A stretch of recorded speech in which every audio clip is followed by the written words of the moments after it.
All right. One of the questions I've been getting asked a lot is, how do you call to a turkey on the limb? He's gobbling on the limb, you know where he's at. How do you let him know you're there? Personally, I don't like to call on the limb. What you're going to do is make him think you're coming to him. In nature, the hen always goes to the tom. We're trying to reverse nature and bring that tom to us. So what I'm going to do, if I want to just let him know I'm there, is cover up the base of that slate or any sort of pot. You can do this with a mouth call too. You can even do it with a box call. It's just harder with the box call. I like to do it with the slate just because it's easier to control to me. We'll cover up the base of it, do it just like regular. That's going to quiet it down. Think about it. When you wake up in the morning, or at least when I wake up in the morning, I'm not running around screaming my head off saying, hey buddy, I'm over here, trying to holler at a girl or something like that, say, hey, come on over here. I'm just waking up, voice is raspy, tired, still just trying to wake up. I'm not talking a lot, not talking real loud. So what you're going to do is you're going to mimic that by having your hand flat on the base of that plate. So just do basic tree calls, a little clucking, a little yelping, not much.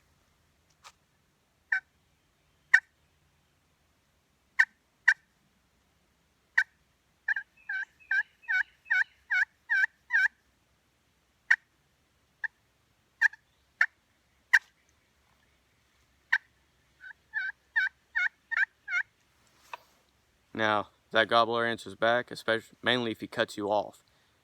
You're sitting there and you're doing this.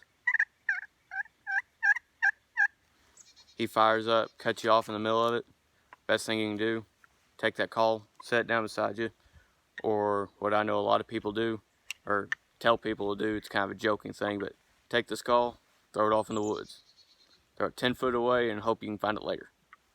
Because at that point, he knows you're there. He knows exactly where you're at. If you keep calling, he's going to stay up there on that limb waiting for you to be right underneath him. So just sit there and wait. Wait till you hear him fly down. You'll hear the wings flapping. You'll hear him hit the ground. What you may want to do, if it's getting up there in the day and he still hadn't flown down, is do a fly down cackle. I'm going to start out soft.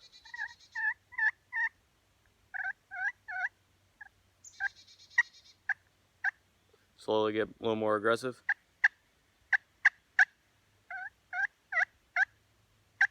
It's like you're kind of walking around that limb because you're finally woke up. But start putting a little bit of gap in there.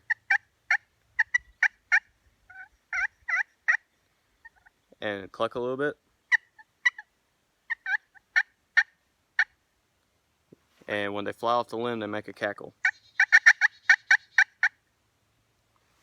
That's all it is. You want to keep it nice and short, little 5-6 note cackle. Be done with it.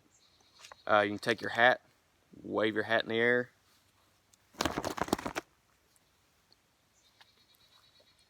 Makes it sound like her wings flying down. Do it real quick, be done. Hit your hat on the ground, shake it in the leaves, put your hat back on, be done. Then you can go back to doing a little bit more calling.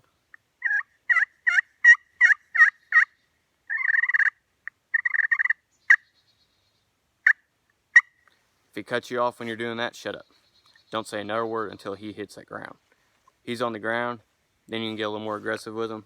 Start in more with your cuts.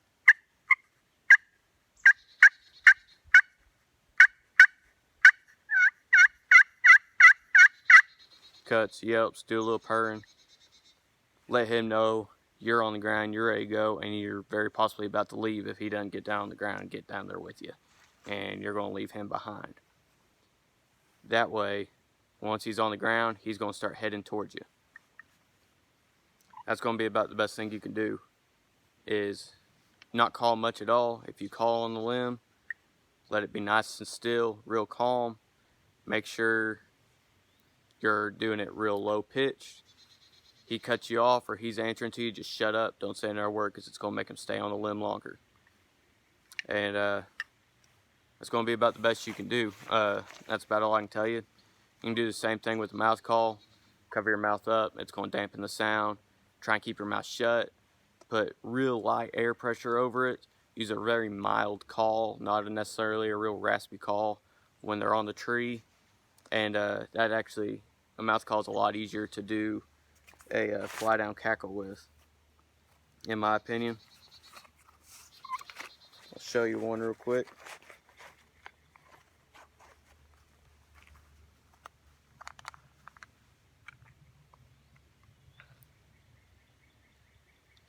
This will be a fly down cackle with a mouth call. This is what I do in the mornings.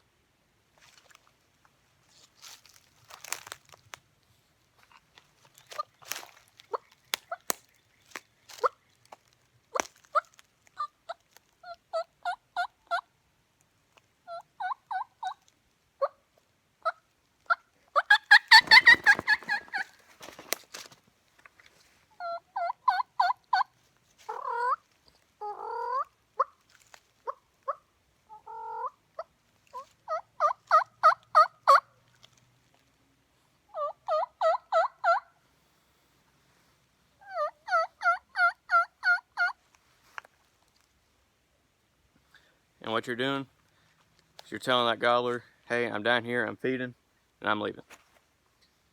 That's going to get his attention a little bit more. That's going to make him want to get off the limb a little bit quicker. And he's going to be more anxious to come your way. One call you can't hardly overdo on, if you have a gobbler get nervous once he does hit the ground, is purring. So just kind of purr.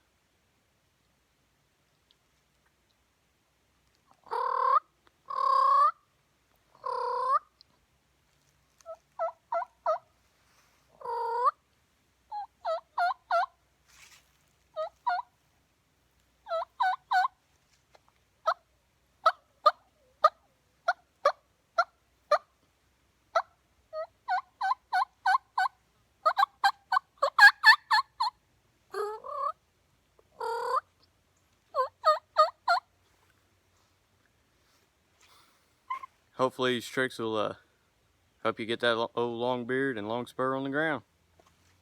Alright, good luck y'all.